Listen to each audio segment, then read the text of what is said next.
Shalom warga kerajaan. Dalam Mazmur 23 dikatakan, Tuhan adalah gembalaku, takkan kekurangan aku. Lalu ayat 4 mengatakan, sekalipun aku berjalan dalam lembah kekelaman, aku tidak takut bahaya.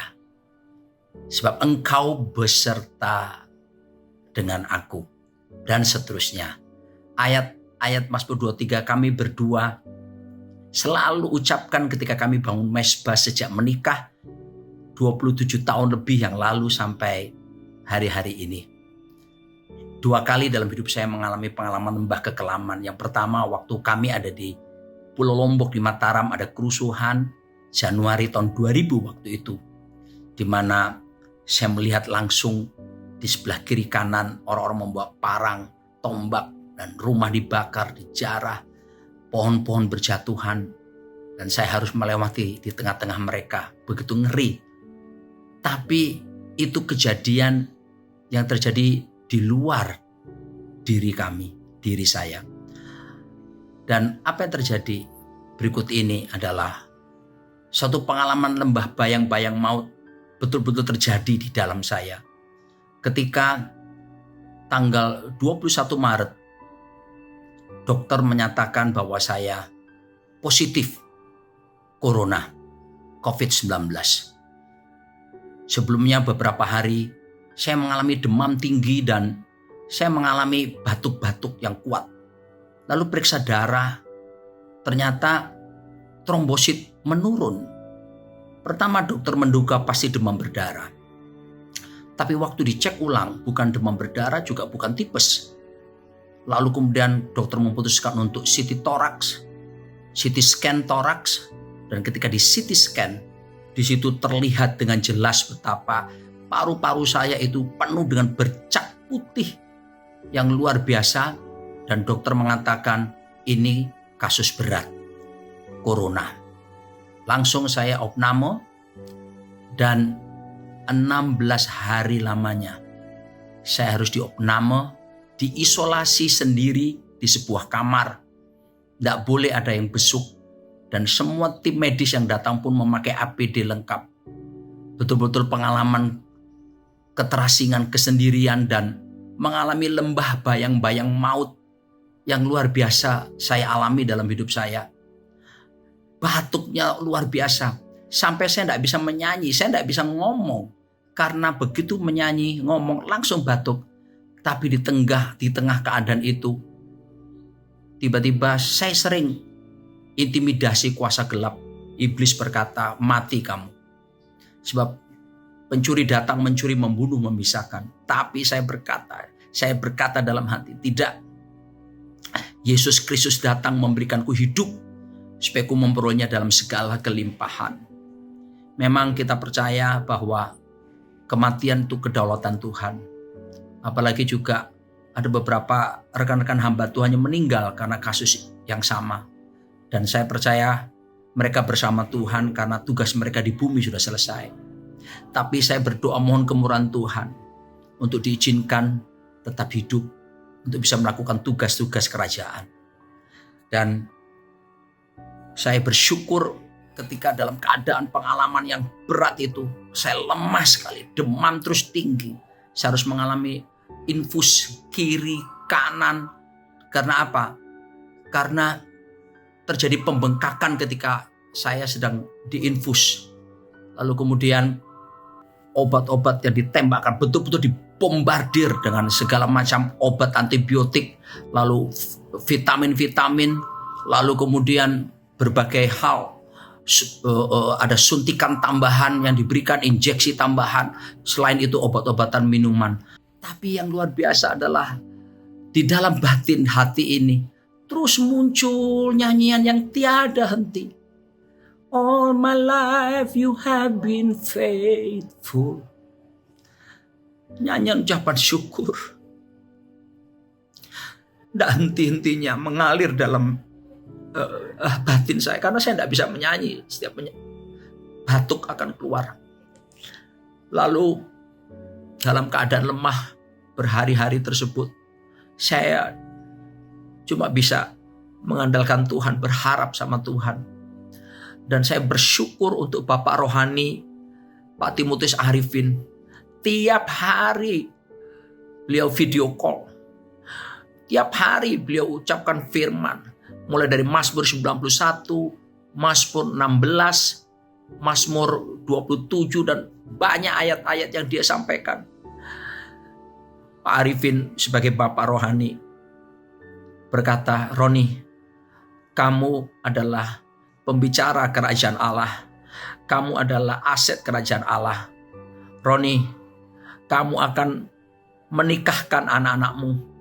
Kamu akan menuntun Tirsa masuk ke pelaminan. Roni, dia mengatakan hal yang akan datang. Bahkan dia berkata bahwa, Roni, kamu akan sampai masa tua. Rambutmu putih semua tapi tidak ada jambulnya lagi. Dan betul-betul saya dikuatkan. Terima kasih Pak Arifin. Betapa pentingnya father and son relationship itu. Bukan sekedar jadi pemimpin, tapi jadi bapak. Dan saya percaya ini yang dibutuhkan oleh generasi saat ini. Karena generasi saat ini adalah fatherlessness generation. Oleh sebab itu saya sekali lagi mengucapkan syukur untuk Bapak dan Ibu Rohani Pak Arifin dan Ibu Vivi yang terus menguatkan, mendoakan terus. Saya juga berterima kasih kepada Tuhan untuk istri saya, anak-anak saya. Bagaimana istri saya berdoa tiap hari, berseru-seru kepada Tuhan. Kami selalu video call. Dan David putra saya mengirimkan lagu yang Tuhan berikan kepada dia, yang menceritakan tentang sekalipun aku di lembah bayang-bayang maut juga, aku mau berkata, believe in you, aku percaya kepadamu. Terima kasih juga buat Tirsa dan Tevi, mereka di Amerika terus WA call mendoakan saya. Kami bahkan bangun mezbah bersama lewat video call itu. Dan saya sangat dikuatkan.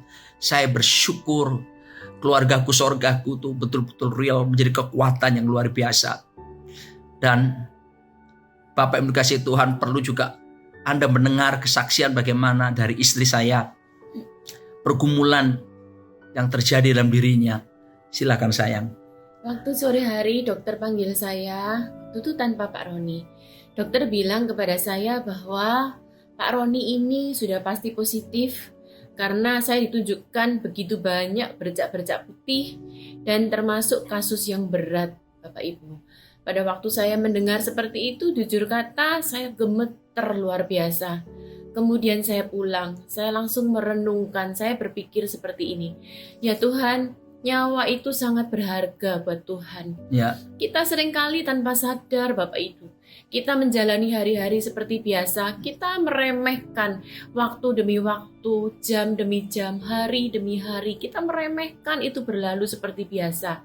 Tapi ketika saya tahu kondisi suami saya, paru-paru dengan bercak yang banyak putihnya, dan kondisi yang berat kata Pak Dokter, jadi saya mulai hari itu kita berdoa. Bapak Ibu, saya benar-benar akhirnya menyadari kita harus menghargai waktu-waktu hidup kita. Amin. Bapak Ibu, kita nggak bisa lagi menyia-nyiakan lagi. Kalau kita sadar Bapak Ibu, ketika saya mendengar berita itu, detik demi detik, jam demi jam, hari demi hari itu sangat berarti.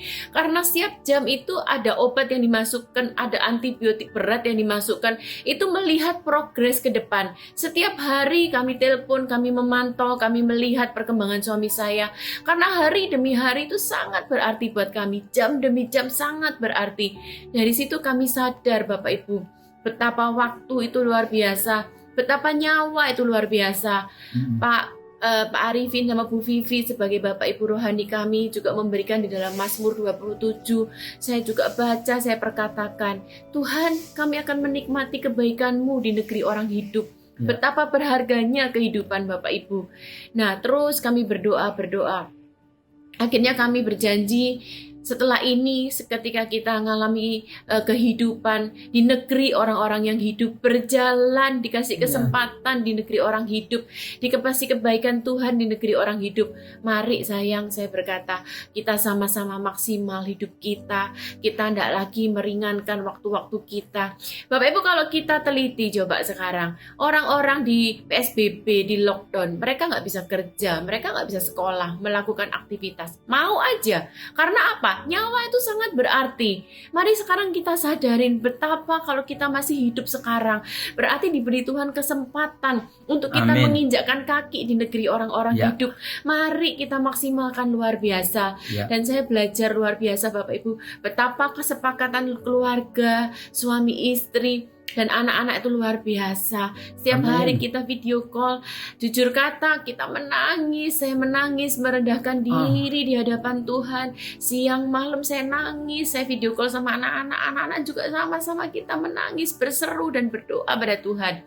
Saya percaya ketika 2-3 orang berkumpul di situ, Tuhan mendengar doa kami Bapak Ibu. Dan satu hal terakhir, saya belajar bahwa ayo kita merendahkan diri. Kita mungkin tanpa sadar, kita sibuk, aktivitas. Tanpa sadar, kita itu lebih mengutamakan kesibukan kita daripada kita sama Tuhan. Saya percaya ini semua Tuhan izinkan supaya kita kembali kepada tujuan awal Tuhan. Supaya kita ada di muka bumi ini. Yaitu apa sih? Kita menyembah Tuhan. Kita intim sama Tuhan. Itu hasrat Tuhan. Saya bilang sama suami saya, kalau ini diizinkan Tuhan, Tuhan tarik kita masing-masing. Suami saya ditarik Tuhan, dia sendiri intim sama Tuhan, saya kembali ditarik Tuhan, dan kita sama-sama intim sama Tuhan. Saya merendahkan diri, Tuhan kalau mungkin ada kedapatan kesalahan yang sengaja atau nggak disengaja, mohon ampun Tuhan. Kami merendahkan diri Bapak Ibu. Saya perkatakan firman Tuhan.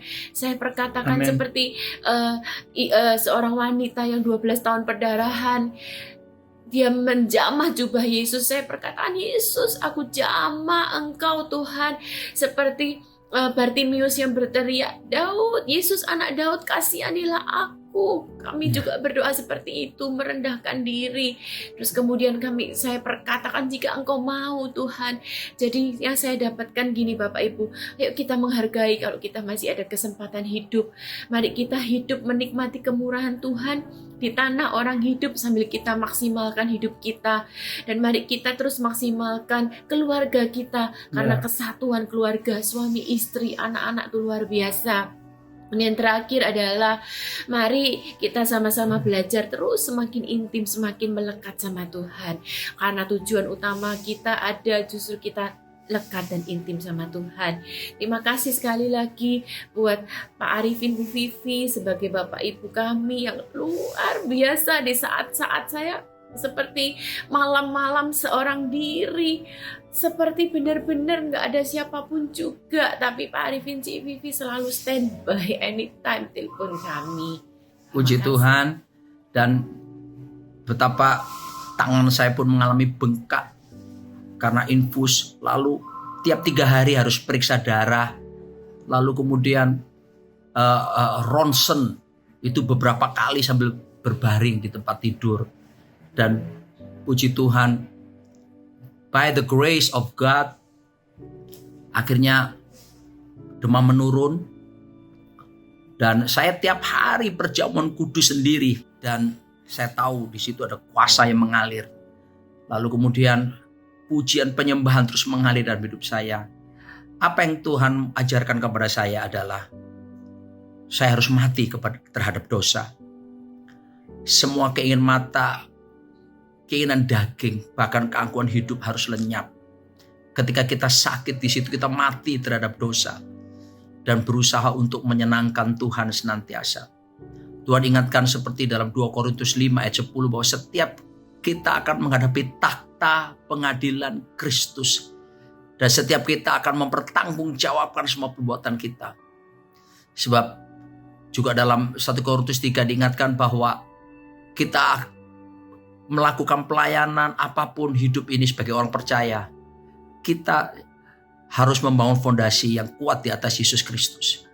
Jangan sampai kita seperti jerami, rumput, ataupun kayu yang ketika masa pengujian api datang maka akan terbakar.